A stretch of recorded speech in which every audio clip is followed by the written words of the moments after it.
So, magandang gabi po sa ating lahat. Ako po si Aaron Steven R. Aquino and again, welcome po ulit sa ating 365 Daily Devotions with Pastor Russell Ocampo. So, ngayong araw po is ipapatuloy natin ang ating weekly series na may pamagat na Leading by Example in the Family. So, bilang isang membro ng ating pamilya, paano nga ba tayo magiging ehemplo sa kanila? And paano natin maipapamuhay ang salita ng Diyos nang sa gayon makita ito ng miyembro ng ating pamilya at nang sa gayon ay matulungan din natin sila magbago. So, ang topic po natin for today is personal integrity. Now, sabi po dito sa Philippians chapter 4 verse 9, whatever you have learned or received or heard from me or seen in me, put it into practice, and the God of peace will be with you.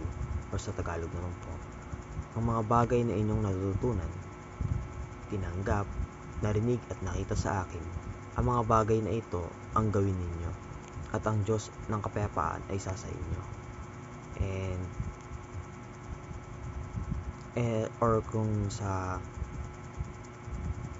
And para naman po sa ating teaching verse is leading by example.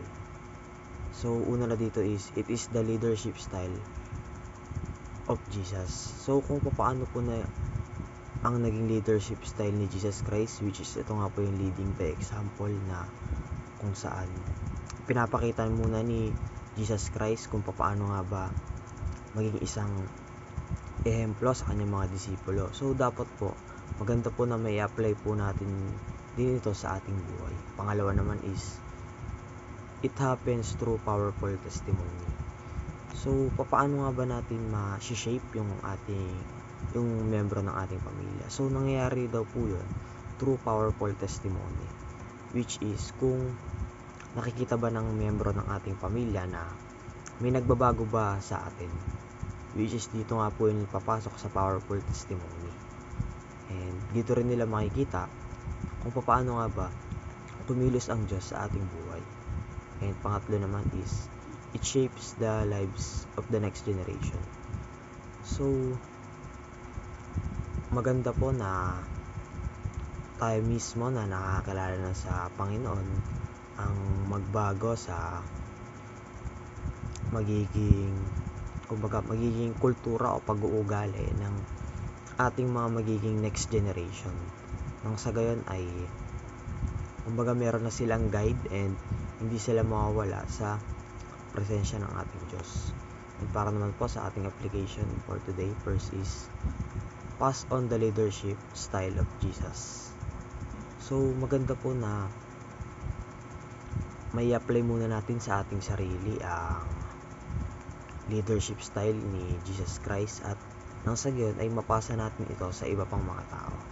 Pangalawa po is watch your life and doctrine closely.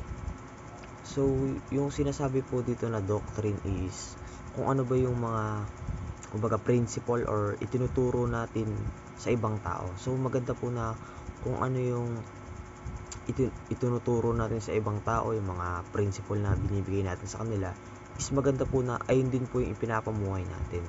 Kumbaga, hindi po tayo mga hipokrito na sinasabi natin na ganito yung tama, na ganito yung dapat nilang gawin, pero hindi naman pala talaga natin yung ginagawa. So, maganda po na magka-connect po talaga yung ating pamumuhay doon sa ating mismo itinuturo. And lastly po sa ating application is shape the next generation. So, hubugin po natin yung ating magiging next generation. Kumbaga, kung meron mo tayong mga nakikitang mali ng gawi o kultura sa ating pamilya, maganda po na baliin na natin yun at upang hindi na ito umabot pa sa ating magiging susunod na henerasyon. So, mag-lead po tayo sa kanila ng isang magandang ehemplo at ibahagi po natin sa kanila kung paano po namuhay si Jesus Christ.